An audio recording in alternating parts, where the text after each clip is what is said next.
नमस्कार और जोहार स्वीकार कीजिए। मैं हूं पुनीत कपूर और दी अनकट स्टोरीज में आपका स्वागत है। आज की स्टोरी में हम बात करेंगे फर्स्ट इंडियन के बारे में। भारत में रहने वाले पहले मूल निवासी कौन थे? फर्स्ट इंडियन कौन थे वो लोग, या कौन है वो लोग जो हजारों सालों से इस भारत की धरती पर रहते हुए आए हैं? इसी वीडियो पर हम बात करेंगे। थोड़ा सा इतिहास का जिक्र होगा, थोड़ा सा जेनेटिक साइंस यानी जो डीएनए जो जिसका आप जिक्र बार बार सुनते हैं उस बारे में बात होगी। लेकिन यकीन मानिए, अगर आप ये पूरा वीडियो देखेंगे तो आपके दिमाग के ताले खुल जाएंगे।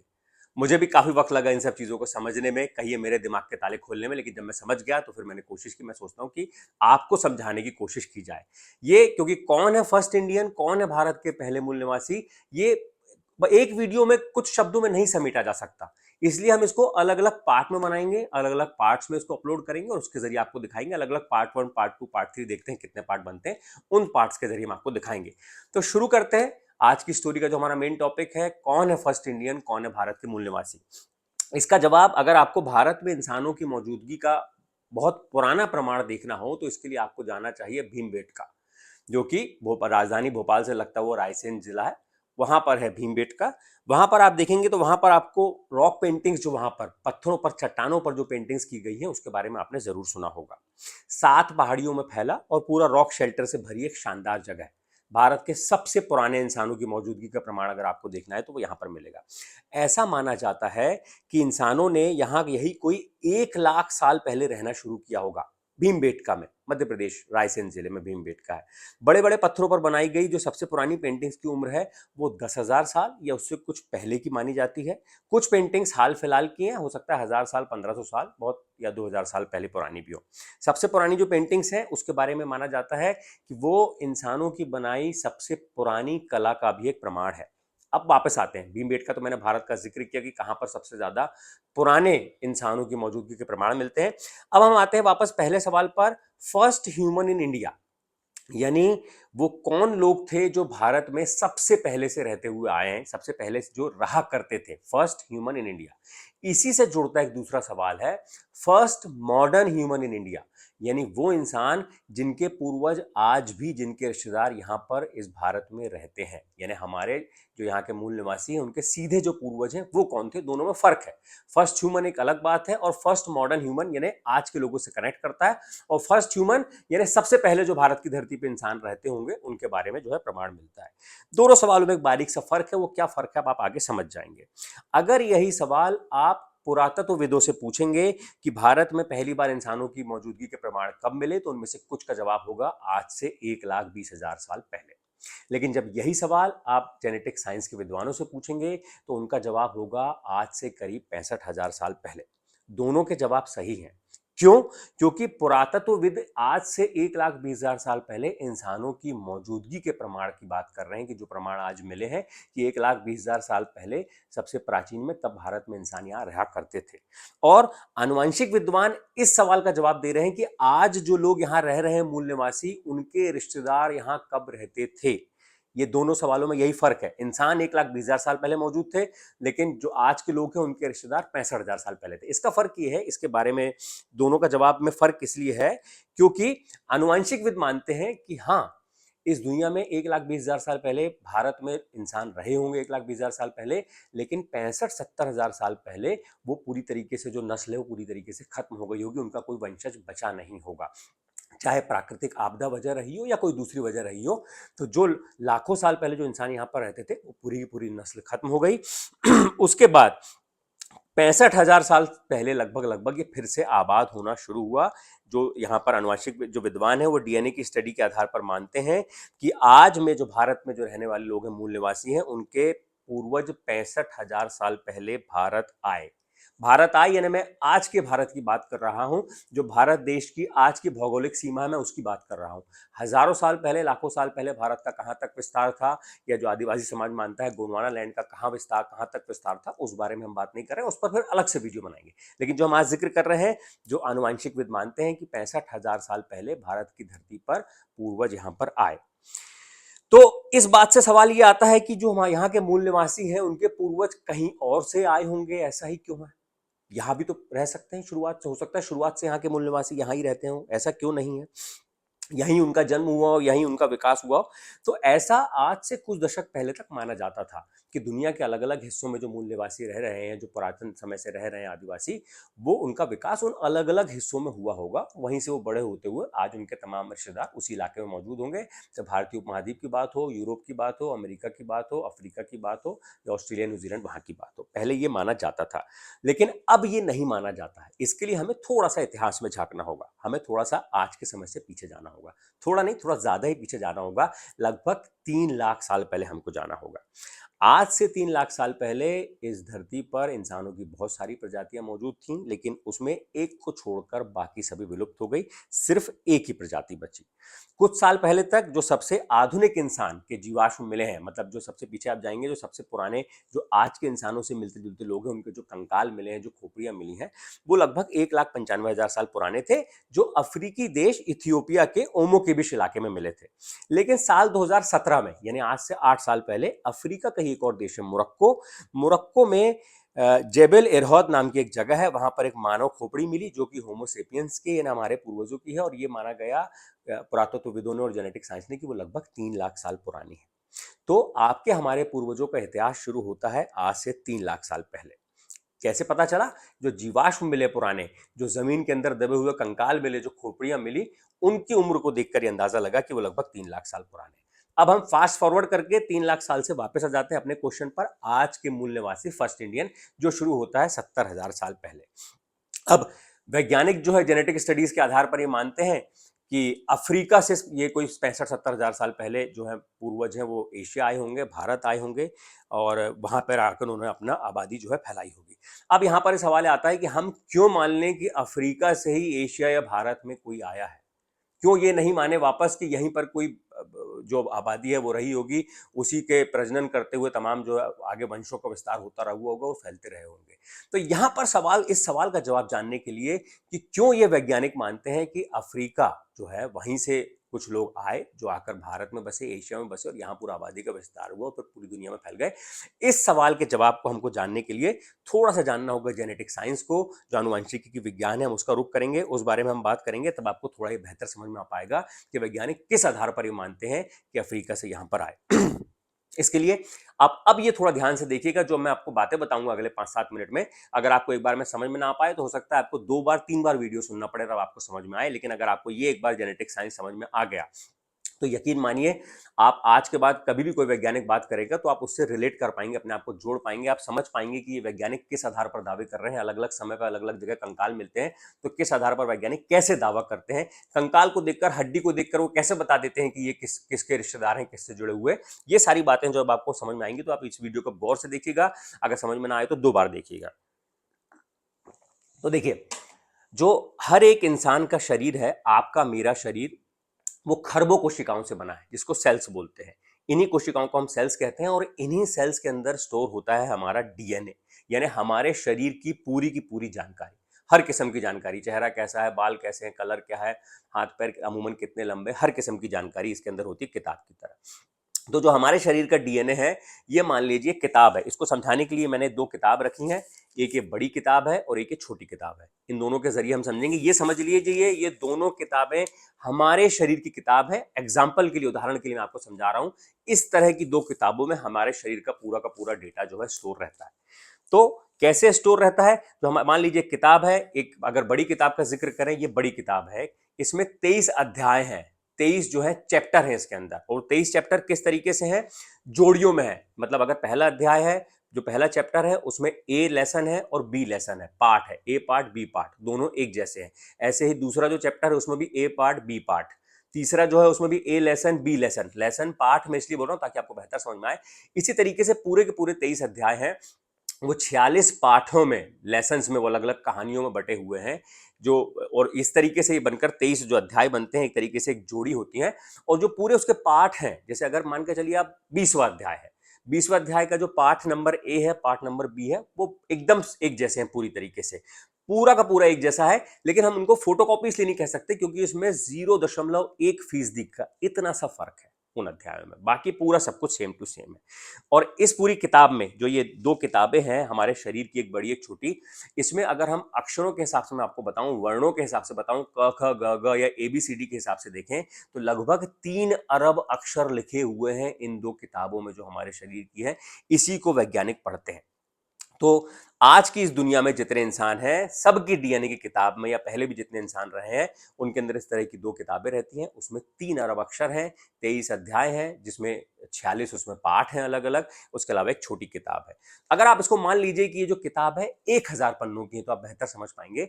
इन 1000 पन्नों की किताब में 999 पेज सबके समान है। आज भी, आज इस दुनिया में कोई किसी भी हिस्से में रहता हो, उसके शरीर की किताब के 999 पेज एक समान है। सिर्फ फर्क है एक पेज का, और वो एक पेज में जो अक्षरों, जो अलग अलग अक्षरों की बनावट है, जो अलग अलग सीक्वेंस में लिखे हुए हैं, वही हर इंसान को यूनिक बनाता है। जो विज्ञान की भाषा में अगर कहें तो इन अध्यायों को, जो मैं 23 अध्यायों का जिक्र कर रहा हूं, उसको क्रोमोसोम कहते हैं। और जिन अक्षरों का मैंने 3 अरब अक्षरों का जिक्र किया है, उसको बोलते हैं न्यूक्लियोटाइड। तो मैंने आपको पहले बड़ी किताब का जिक्र किया, जिसमें 23 अध्याय हैं। इसके अलावा एक छोटी किताब भी शरीर में होती है, जो कोशिका के बाहर होती है। इस छोटी किताब को बोलते हैं माइटोकॉन्ड्रियल DNA, शॉर्ट में कहते हैं MTDNA। तो अब आप इसको MTDNA याद रखिएगा। तो कुल मिलाकर ये जो बड़ी किताब है 23 अध्याय वाली, और ये जो छोटी किताब है जो MTDNA की है, ये दोनों मिलाकर एक इंसान का जीनोम बनाते हैं, DNA बनाते हैं, जिसकी वैज्ञानिक स्टडी करते हैं। अगर आपके शरीर से भी DNA लेंगे तो वहां इस तरह की दो किताबें मिलेंगी, उसको स्टडी करेंगे, उसके अक्षरों को पढ़ेंगे, तब जो है वैज्ञानिक समझ पाते हैं कि ये इंसान कहाँ है, इसका कौन रिश्तेदार है, कितनी दूर का रिश्तेदार है, और पुराने समय में जो DNA है उससे वो मैच कर पाते हैं। तो ये पूरा मिलाकर बनाते हैं। तो कुल मिलाकर ये आप समझ गए, किताब है 23 अध्याय और 3 अरब अक्षर। अब सवाल ये है कि जो हमारे शरीर की किताब है, इसमें जो अक्षर लिखे होते हैं, ये आते कहाँ से? तो सबसे पहले हम आपको उसमें ये बताते हैं कि ये जो छोटी किताब है, इस बारे में हम बताते हैं। ये छोटी किताब जो MTDNA नाम की किताब है, ये हमारे शरीर में आती है हमारी माता से, हमारी मम्मी के शरीर से आती है। हर इंसान के शरीर में उसकी माँ से ही ये MTDNA की किताब जाती है। इसकी जो पूरी लिखावट है मय अक्षरों के, वो सबके शरीर में सबकी मम्मी से ही जाती है। मेरे शरीर में भी ये किताब जो है मेरी मम्मी से आई है। अगर मेरी बहन है, उसके शरीर में भी ये किताब उनकी मतलब मेरी मम्मी से आई है। ये पिता के शरीर में तो ये किताब होती है, लेकिन पिता से बच्चों को ट्रांसफर नहीं होती है। ये MTDNA जो छोटी किताब है, ये सिर्फ माँ के शरीर से बच्चों के ट्रांसफर में होती है। लेकिन अगर माँ के दो बच्चे हैं, एक लड़का और एक लड़की, तो माँ के शरीर से ये किताब पूरी की पूरी प्रिंट होकर, फोटोकॉपी होके, लड़का जो उसके शरीर में भी जाएगी, लड़की के शरीर में भी जाएगी। लेकिन जो लड़का है, माँ का जो बेटा है, जब उसकी शादी होगी तो उसके बच्चों में किताब ट्रांसफर नहीं होगी। ये माँ से बेटी में आई, अब बेटी की शादी होगी तो बेटी के बच्चों में जाएगी, फिर उनके बच्चों में जाएगी। तो पूरी तरीके से ये फीमेल, मतलब जो महिलाओं में ये पूरी किताब आगे बढ़ती है। एक महिला से दूसरी महिला, दूसरी महिला से तीसरी महिला, तीसरी महिला से चौथी महिला में ट्रांसफर होती है। मतलब जो मेरी बहन के शरीर में है, वो मेरी मम्मी से आई है, फिर मेरी मम्मी से नानी में आई है, नानी से पर नानी में आई है, और ऐसे प्राचीनतम, जब आप पुराना जाते जाएंगे तो जो प्राचीनतम महिला रही होगी, उनके शरीर से जो हमारे रिश्तेदार रहे होंगे, उनके जो महिला शरीर रही होगी, उनके शरीर से किताब लगातार फोटोकॉपी हो के बच्चों में जाती है। लेकिन ये सिर्फ महिलाओं में जाती है, पुरुषों में जाती है, लेकिन पुरुषों से अगली पीढ़ी को ट्रांसफर नहीं होती। तो एक तो ये तरीका है कि वैज्ञानिक इस किताब को पढ़कर ये पता लगाते हैं कि प्राचीनतम महिला पूर्वज कौन रही होगी। मान के चलिए आपके या मेरे शरीर में अगर वैज्ञानिक इस किताब को पढ़ेंगे, MTDNA को, तो वो पीछे जाकर ये अंदाजा लगा सकते हैं, ये अध्ययन करके वो बता सकते हैं कि प्राचीनतम महिला पूर्वज आपकी या मेरी कौन रही होगी। इसी किताब को देखकर महिला पूर्वज के बारे में वैज्ञानिक पता लगाते हैं। ये किताब बड़ी के मुकाबले थोड़ी छोटी जरूर है, लेकिन ये बड़ा बहुत इंपॉर्टेंट किताब है। ये एक तरीके से हमारे शरीर का पावर हाउस इसको कहा जाता है, क्योंकि जो भोजन जो भी हम खाते हैं, उससे जो भी जो एनर्जी मिलती है, केमिकल एनर्जी, इसको ये उस एनर्जी में कन्वर्ट करती है, ताकि कोशिकाएं उसका इस्तेमाल कर सके और हमारे शरीर को ग्रोथ मिले। तो इसलिए इसको पावर हाउस भी कहा जाता है। तो एक तो ये तरीका है कि छोटी किताब जो माँ के शरीर से बच्चों के शरीर में जाती है, लेकिन बेटी के शरीर से आगे अगली पीढ़ी में जाती है, बेटे के शरीर से नहीं जाती। कोई भी पिता के शरीर में किताब जरूर होती है, लेकिन उनके बच्चों को ट्रांसफर नहीं होती। माँ के शरीर से जाएगी किताब अगली पीढ़ी को, यानी अगर आपकी कोई बहन है तो उनसे अगली पीढ़ी को जाएगी, उनकी अगली पीढ़ी को जाएगी, ऐसे ही प्राचीनतम। अब सवाल आता है कि पिता के वंशज के बारे में कैसा पता चलता है। पिता के वंशज को जानने के लिए हमको इस बड़ी किताब का जिक्र करना पड़ेगा, जो कि 23 अध्याय वाली किताब है। 3 अरब अक्षर है, 46 पाठ है, और लगभग मान के चलिए कि 1000 पन्नों की किताब है। अब इसमें ये हमें मिलते कैसे हैं? तो इसमें जो 23 अध्याय हैं, जिसमें उसके 2 पार्ट हैं, A B, पहले अध्याय का, दूसरे अध्याय का AB, तीसरे अध्याय का AB, चौथे का AB, ऐसे से लेके 23 तक AB के पार्ट है। तो उसमें से मान के चलिए A वाले जो सारे लेसन हैं, वो हमको मिलते हैं हमारी माँ से। और जो बी वाले लेसन है वो हमको मिलते हैं हमारे पिता से। हमारे माँ के शरीर में ये 23 अध्याय 46 पाठ होते हैं, हमारे पिता के शरीर में 23 अध्याय 46 पाठ होते हैं, लेकिन वो पूरे 46 हमें नहीं मिलते हैं। माँ के शरीर में जो 46 पूरे पाठ होते हैं उसमें आपस में रिशफलिंग होती है, वो आपस में मिक्सअप होते हैं, फिर उसके बाद रैंडमली ये पता नहीं होता कि कौन से हमको 23 मिलने वाले हैं। तो माँ के शरीर में जो 46 है उसमें से हमको 23 मिलते हैं, पिता के शरीर में जो 46 है उसमें से हमको 23 मिलते हैं। तो ऐसे मिलकर जो है हमारे 46 होते हैं।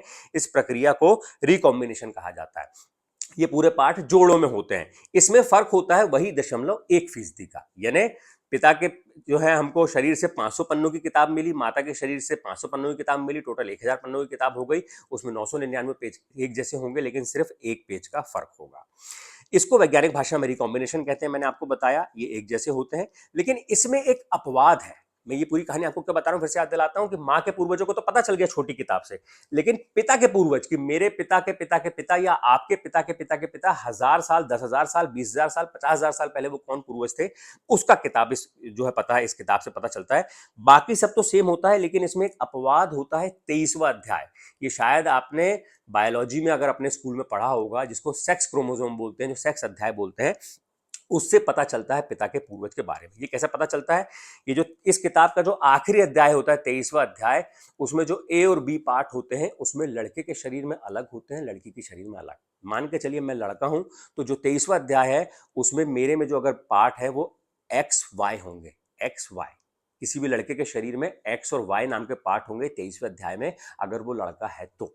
और किसी भी लड़की के शरीर में एक्स एक्स होगा। लड़की के शरीर में सिर्फ 2 एक्स होंगे, एक्स एक्स एक्स एक्स लिखा होगा, जिससे डिसाइड होता है कि वो लड़की है, और लड़के के शरीर में एक्स और वाई होता है, जिससे डिसाइड होता है कि वो लड़का है। जब माता पिता के शरीर से बच्चों में पार्ट जाते हैं, तो अगर बच्चे के शरीर में 23वां अध्याय एक्स एक्स की लिखावट का है तो मतलब वो लड़की के रूप में पैदा होगी, और अगर वो 23वां अध्याय एक्स और वाई की लिखावट का है तो वो लड़के के रूप में पैदा होगा।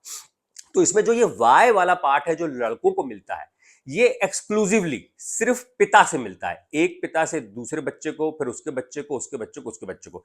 यानी अगर बतौर लड़का मेरे शरीर में जो 23वां अध्याय है इस किताब का, उसका जो 23वें अध्याय का जो पार्ट है, उसमें मेरे में अगर एक्स वाई लिखा है, तो जो मुझे वाई वाला हिस्सा है, जो वाई वाला चैप्टर है, जो वाई वाले अक्षर है, वो मुझे मेरे पिता से मिले।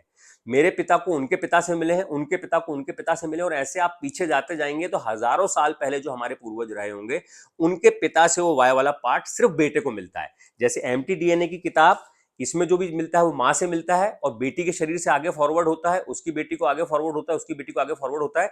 वैसे ही जो ये 23 अध्याय वाली किताब है, जिसमें जो 23वां अध्याय है, जो ये निर्धारण करता है, ये डिसाइड करता है कि कोई लड़के के रूप में जन्म लेगा या लड़की के रूप में, तो अगर कोई लड़के के रूप में जन्म लेता है तो उसमें 23वें अध्याय का जो चैप्टर है ए बी वाला, उसमें अगर एक्स वाई लिखा है तो वो लड़का होता है, और जो वाई वाला पार्ट है वो मिलता है, वाई वाले अक्षर जो लिखावट है वो मिलते हैं हमेशा पिता से।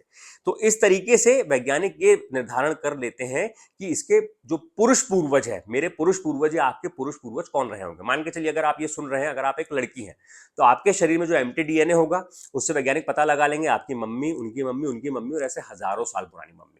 और अगर आप देख रहे हैं एक लड़के हैं, अगर आप ये वीडियो देख रहे हैं, तो आपके शरीर में जो 23वें अध्याय का एक्स वाई वाला पार्ट होगा, जो वाई वाला पार्ट होगा, उससे वैज्ञानिक ये पता कर लेते हैं कि आपके पिता, उनके पिता, उनके पिता, उनके पिता, और ऐसे हजारों साल पहले कौन पिता रहे होंगे, ये पता चल जाता है इससे। और यही बताता है हमारे प्राचीनतम पूर्वजों के बारे में कि हजारों साल पहले वो कहाँ रहते थे, वो कौन सी दूसरी जगह में जाकर रहने लगे। अब एक सवाल ये है कि एक्स वाई बताता है तो सबके शरीर में तो एक जैसा होगा, फिर ये फर्क कैसे पता चलता है? तो अगर आपको याद होगा, इन दोनों किताबों में मिला के 3 अरब अक्षर हैं, और 3 अरब अक्षर हैं, और लगभग अगर 1000 पन्नों की किताब है तो 999 पेज सेम है। जो एक पेज का जो बदलाव होता है 0.1%, 1000 का 0.1% एक पन्ना होता है, उस एक पन्ने में जो बदलाव होते हैं, उसी से ये पता चलता है कि कौन कहां से आया, कैसे आया, कहां से आया, क्या किया। तो लगभग 3 अरब अक्षरों का 0.1% अगर आप निकालेंगे तो 30 लाख अक्षर होता है। थोड़ा सा गणित है। पूरी किताब, दोनों किताब 1000 पन्नों की, 3 अरब अक्षर, उसमें 0.1% का फर्क है, बाकी सेम टू सेम फोटोकॉपी है, सिर्फ 0.1%, सिर्फ एक पन्ने का फर्क है। लेकिन उस एक पन्ने में कितने अक्षर लिखे हुए हैं? उस पन्ने में लिखे हुए हैं 30 लाख अक्षर। इसमें जो फर्क आता है वो क्यों आता है? जो सबसे हजारों साल पहले जो प्राचीनतम पूर्वज रहे होंगे, जब उनके बच्चों को ट्रांसफर हुआ होगा तो सेम टू सेम ट्रांसफर हुआ होगा, 0.1% का फर्क होगा। लेकिन ये फर्क क्यों आता है? ये फर्क आता है म्यूटेशन की वजह से, विज्ञान की भाषा में म्यूटेशन। और अगर आम भाषा में हम समझे तो आप कॉपी एरर समझ लीजिए कि किताब प्रिंट हो रही है और उसमें चूक हो गई, कॉपी होने में चूक हो गई, तो वो जो एक चूक होती है उसकी वजह से ये वैज्ञानिक पकड़ पाते हैं। और ये चूक किस वजह से होती है? आमतौर पर प्रजनन के दौरान जब कोशिका का विभाजन होता है उस वजह से चूक होती है, जो प्रजनन जो जिसकी वजह से पूरा वंश आगे बढ़ता है उसकी वजह से ये जो चूक होती है। तो इसी म्यूटेशन की वजह से, इसी कॉपी में होने वाले एरर की वजह से, किताब में जो अलग अलग चूक होती हैं उसी की वजह से पता चल पाता है कि कौन पूर्वज किसका कितना नजदीकी है और कितने साल पुराना है। अगर सोचिए ये चूक ना होती, एक सी किताब आज से 70,000 साल पहले से एक सी किताब हर माता पिता से अपने बच्चों को जा रही होती तो हम पता ही नहीं कर पाते, क्योंकि वो तो एक सी किताब है, कहीं किसी में फर्क ही नहीं आया, तो कैसे पता चलेगा कौन किसका रिश्तेदार है? क्योंकि दुनिया के तमाम लोगों के, इंसानों के शरीर में वही एक सी किताब है, तो पता ही नहीं चलेगा कौन किसका रिश्तेदार है, कहां से निकल कर आया। तो यहीं से जो है ये पता चलता है। और ये जो चूक होती है ये पीढ़ी दर पीढ़ी होती है, पीढ़ी दर पीढ़ी नहीं होती, माफ कीजिएगा, एक लंबे अंतराल के बाद होती है। ऐसा नहीं है कि माता पिता से मुझ में आया तो वो प्रिंटिंग एरर मेरे में आ गया है, मुझसे मेरे बच्चों में प्रिंटिंग एरर जाएगा। वो एक लंबे अंतराल के बाद होती है, एक नियमित उसका पैटर्न होता है, उसको पढ़कर ये वैज्ञानिक पता लगाते हैं। थोड़ा सा भाषा जटिल हो गई है, अब इसको हम और आसान भाषा में आपको समझाते हैं जिससे आपको बेहतर समझ में आएगा। मान लीजिए कि आपके हमारे प्राचीनतम पूर्वज अफ्रीका में रहते थे, तो अब ये समझ लीजिए कि हमारे शरीर की प्रिंटिंग प्रेस या छापा खाना खुल गया अफ्रीका में। मैं 70,000 साल पहले की बात कर रहा हूं। तो वहां पर जब हमारे पूर्वजों के बच्चे हुए होंगे तो माता पिता से पूरी की पूरी किताब उनको सेम टू सेम कॉपी हुई होगी, और उसके बाद अगली पीढ़ी को कॉपी हुई होगी, अगली पीढ़ी को पूरी कॉपी हुई होगी। लेकिन कुछ समय बाद उसमें चूक हुई हो गई होगी। किस तरह की चूक हो गई होगी? मान के चलिए कि किताब में लिखा है मेरी किताब, तो वो 1000 साल बाद, 500 साल बाद वो मेरी किताब की जगह मेरी किताबा हो गया, यानी किताब में आ की मात्रा लग गई। अब अगली कई पीढ़ियों तक इसी तरह की चूक जाती रही, अध्याय में जहां मेरी किताब लिखा था अंदर वो मेरी किताबा हो गया, अगली पीढ़ियों में वही कॉपी होता रहा मेरी किताबा। कुछ और पीढ़ियां गुजर गई नियमित अंतराल के बाद, अब मेरी किताबा में जो मेरी है वो मेरा हो गया, मेरा किताबा, तो अब दो चूक हो गई। तो मेरी जो किताब ओरिजिनल लिखा था उसमें दो बार चेंज हो गया, मेरी किताबा हुआ कुछ सालों के लिए, उसके बाद मेरा किताबा हो गया। अब वो लोग वहां से निकले, मान के चलिए भारत आए, यहां आए, कुछ समय बाद यहां पर तीसरी चूक हो गई। तो वो तीसरी चूक हुई तो दो चूक तो कहां है? अफ्रीका की प्रिंटिंग प्रेस में जो हुई है, मेरी किताबा और मेरा किताबा, ये जो चूक है, जो मूल शब्द था मेरी किताब वो मेरा किताबा बन गया, ये चूक हुई है अफ्रीका की प्रिंटिंग प्रेस में। इसके बाद जब भारत में लोग आए, कुछ यहां पर जब प्रिंटिंग प्रेस शुरू हुई, जहां पर यहां लोगों ने मिलकर अपना वंश आगे बढ़ाया, तो वो चूक यहां पर होती रही। और यहां पर फिर एक कोई नई किस्म की चूक हो गई, मान के चलिए, तो वो तीसरे किस्म की चूक हो गई, कुछ सालों बाद वो चौथे किस्म की चूक हो गई। तो इससे वैज्ञानिक पता करते हैं, इस चूक से उनको पता चलता है कि कौन कितना अलग है। और जो चूक होने का समय है ऑन एन एवरेज, कि कितने वर्षों बाद, कितनी पीढ़ियों बाद ये चूक हो रही है, इससे वो पता लगाते हैं उसका पैटर्न, उसे म्यूटेशन की दर पता चलती है, चूक की दर पता चलती है, जिससे पता चलता है कि लगभग कौन कितने साल पुराना है, कहां से निकल के आया है। तो ये आप समझ गए कि कुल मिला के जो शरीर है, जो चूक है, शरीर में दोनों जगह हो रही है। कहां पर होती है? दोनों किताबों में, एम्प्टी डीएनए की किताब में भी, और जो 23वां अध्याय है बड़ी किताब उसके वाई वाले लेसन में भी।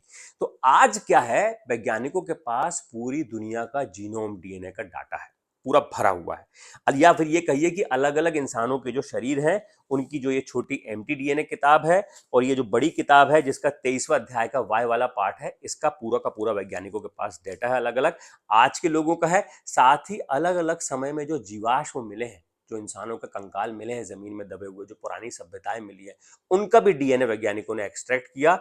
और इन दोनों से ही जब मैच करते हैं तो उसके बारे में, जब उनको उनकी शरीर की किताबें और कंकालों के डीएनए में जो एरर हुआ है वो पूरा डेटा ही कब किस में क्या म्यूटेशन हुआ है। तो होता क्या है, शरीर की डीएनए वाली किताब में जो म्यूटेशन होता है, जो चूक होती है, मेरी किताबा, मेरा किताबा और आगे जो भी चूक हुई है, उससे वैज्ञानिक एक फैमिली ट्री बना लेते हैं कि सबसे पहला छापा खाना कहां खुला, प्रिंटिंग में, वहां पर उस आधार पर वो बना लेते हैं। तो उसमें मेरे पिता के पीछे जाते जाइए, उनके पिता के पीछे जाते जाइए, उनके पिता के पीछे, उनके पिता के पीछे, तो एक ये फैमिली ट्री बन गया पिता वाला। और इसी तरीके से माँ के पीछे जाते जाइए, एम्प्टी डीएनए की किताब से माँ वाला बन गया वो पूरा का पूरा।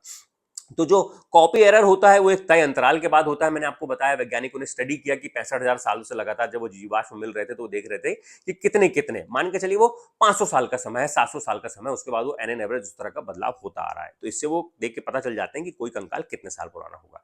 और लगातार अध्ययन के बाद वैज्ञानिक जो है जनसंख्या की आनुवंशिकी का अध्ययन करते हैं। उन्होंने जो किताब है उसका वाई पार्ट और एम्प्टी डीएनए की जो किताब है उसका एक फैमिली ट्री बनाया जिसे नाम दिया है हैप्लो ग्रुप। जो वैज्ञानिकों ने तमाम डीएनए का अध्ययन करने के बाद एक फैमिली ट्री, एक पेड़ बनाया है। जो पेड़ का मेन तना है, जो उसका नाम दिया है उन्होंने हैप्लोग्रुप। अब उस पेड़ से अलग अलग शाखाएं निकली हैं। मुख्य पेड़ हो गया हैप्लोग्रुप, उसमें अलग अलग शाखाएं हैं। एमटी डीएनए नाम वाली अलग शाखाएं हैं, ये जो वाई पार्ट वाली शाखाएं अलग अलग हैं। तो एमटी डीएनए जो मां से मिलता है हर बच्चे को, उसकी जो प्राचीनतम शाखाएं वैज्ञानिकों ने देखी हैं, उसके नाम है L0, L1, L2, L3, M7। ये उन्होंने अलग अलग नाम दिए जो पुराने समय में कंकाल मिले उसके हिसाब से। और जो डीएनए के किताब में जो वाई वाला पार्ट है, जिसे पिता के पूर्वज का पता चलता है हैप्लोग्रुप में, उसमें उन्होंने जो वैज्ञानिकों ने प्राचीनतम शाखाएं निकाली है, उनके नाम है A, B, C, T और D। तो अब मान के चलिए दो लोगों के अलग अलग शरीर की डीएनए की किताब एक ही है, एक ही हैप्लोग्रुप शाखा की है, तो उनकी प्राचीनतम महिला पूर्वज एक ही होगी। और अगर दो लोगों के शरीर में जो वाई लेसन वाला किताब है, अगर वो एक जैसी मिल रही है, एक ही हैप्लोग्रुप की शाखा से मिल रही है, तो वो एक ही प्राचीनतम पूर्वज के वंशज यहां पर होंगे। इस बारे में एकदम सटीक भले ही पता ना चले, लेकिन कम से कम ये पता ना चल पाएगा कि एग्जैक्टली आपके या मेरे 200 पीढ़ी या 100 पीढ़ी पहले कौन एग्जैक्टली दादा थे, लेकिन फिर भी पूर्वजों के बारे में किस समूह के थे एटलीस्ट ये पता चल जाता है। एग्जैक्ट डीएनए से ये नहीं होगा कि मेरे पता चल जाए 20 पीढ़ी पहले, 500 साल पहले मेरे दादाजी कौन थे, लेकिन एक समूह के बारे में पता चल जाता है। किससे?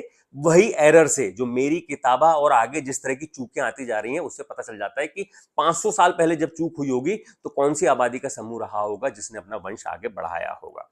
वैज्ञानिक जो अध्ययन करते हैं उसमें सिर्फ वाई पार्ट और छोटी एमटी डीएनए किताब का अध्ययन करते हैं, इसलिए समूहों के बारे में पता चलता है। वैज्ञानिक कोई जानकारी, मतलब व्यक्तिगत जानकारी नहीं मिल पाती है। एटलीस्ट ये पता चल जाता है कि एक बड़ी आबादी पहले कहाँ थी, अगर वो माइग्रेट करके किसी दूसरे हिस्से में गई है तो कहाँ गई है, फिर वहां पे एक नई तरह की चूक शुरू हो गई, फिर वहां से माइग्रेट करके गई, तो जो अफ्रीका की चूक है, भारत की चूक है। अब जो आगे एरर होगा वो नए किस्म का होगा, लेकिन कॉमन एरर कौन सा होगा? जो सबसे पहला छापा खाना अफ्रीका में था, वहां जो दो चूक हुई है वो सब जगह मिलेंगी। फिर जो भारत में चूक हुई है वो ऐड हो जाएगी। भारत से मान के चलिए आगे कहीं और जाते हैं, तो वहां जाकर मध्य एशिया में जाते हैं, किसी और देश में जाते हैं, तो वहां पर जाकर भी वो चूक ऐड हो जाएगी। तो कुल मिलाकर ये ऐसे पता चलता है कि हमारे या हमारे आसपास रहने वाले लोगों के पूर्वज कौन है। यही सब वैज्ञानिक अध्ययन करते हैं। इसके बाद ही वो पता लगाते हैं कि सिंधु घाटी सभ्यता में जो कंकाल मिले वो किन लोगों से डीएनए किनका मैच करता है, अफ्रीका में कोई कंकाल मिलता है तो वो किसके डीएनए से मैच करता है। और इसी आधार पर पुरातत्वविद और वैज्ञानिक इस निष्कर्ष पर पहुंचते हैं कि हमारे पूर्वज अफ्रीका जो है वहां से आए होंगे, क्योंकि अफ्रीका का जीवाश्म रिकॉर्ड हमारे नजदीकी रिश्तेदारों के अवशेषों से भरा हुआ है।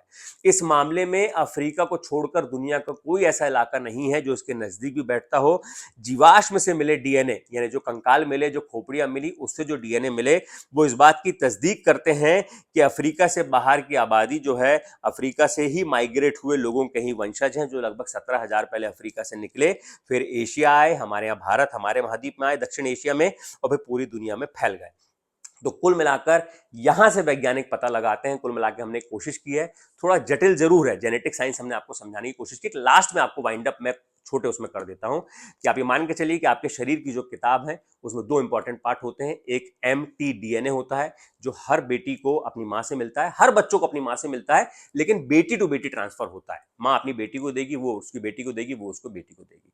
और जो वाई वाला पार्ट होता है, जिससे हम डिसाइड करते हैं एक्स वाई, जो लड़कियों में होता है, और एक्स एक्स जो लड़कियों में होता है क्रोमोसोम, उसमें जो वाई वाला जो पार्ट है, जो वाई वाला जो हिस्सा है, वो हमेशा पिता से पिता को, बच्चे को ट्रांसफर होता है। मुझे मेरे पिता से मिला, मेरे पिता को मेरे दादाजी से, दादाजी को उनके परदादाजी से, ऐसे ही आपके परिवार में।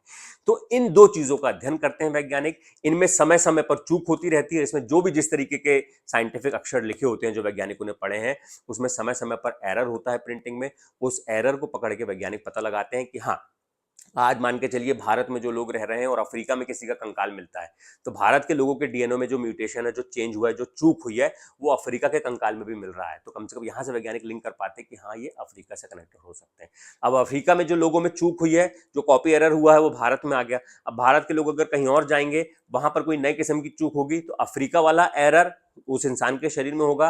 भारत में जो पीढ़ियों में जो शरीर में जो म्यूटेशन हुआ होगा, वो भी उस इंसान के शरीर में होगा, और वहां आने वाला नया म्यूटेशन जो होगा उससे पता चल जाएगा। पूरी एक चेन बन जाती है कि मान के चलिए यहां से किसी और जगह जाता है, ऑस्ट्रेलिया ही जाता है, तो ऑस्ट्रेलिया से लिंक करेंगे भारत, भारत से लिंक करेंगे अफ्रीका, ऐसे ही पूरी चेन बनाते हैं। वैज्ञानिकों के पास पूरा रिकॉर्ड है आज के लोगों का जीनोम का, जो हर पुराने समय में कंकाल मिलता है, चाहे सिंधु घाटी सभ्यता हो, मोहनजोदड़ो जो उसके शहर है वहां जो भी कंकाल मिले वो, और अफ्रीका में जो लाखों साल पहले जो कंकाल मिले हैं वो, इन सब का वैज्ञानिक जो है डेटा रिकॉर्ड करते हैं। इस आधार पर वैज्ञानिकों का यह मानना है कि भारत में इंसानों की मौजूदगी तो लाखों साल तक रही होगी, लेकिन किसी प्राकृतिक आपदा की वजह से शायद 70,000 साल पहले वो पूरी की पूरी नस्ल, वो पूरे का पूरा वंश खत्म हो गया होगा।